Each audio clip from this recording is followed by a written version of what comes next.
And the fire burning in the Napa Valley is one of about 13 in the state of California right now. And it's because of the high risk for more fires like those that officials are cracking down on fireworks enforcement in the state.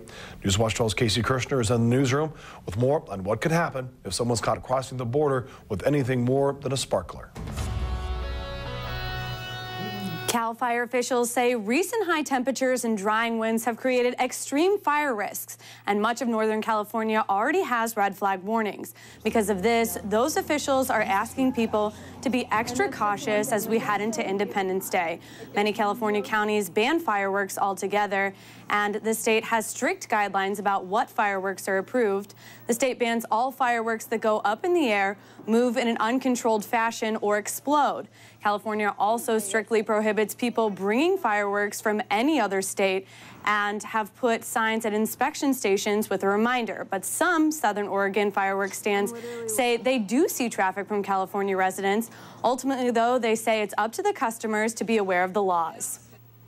I don't really pay attention that much unless they mention where they're from. But we do always tell people to be safe and, wherever they're going, wherever that might be. Cal Fire says the best thing to do is to buy only fireworks in California counties that allow them from legitimate outlets and look for the label with the California State Fire Marshal approved seal. As always, Cal Fire officials also say to keep water sources nearby when shooting fireworks and never alter or modify fireworks.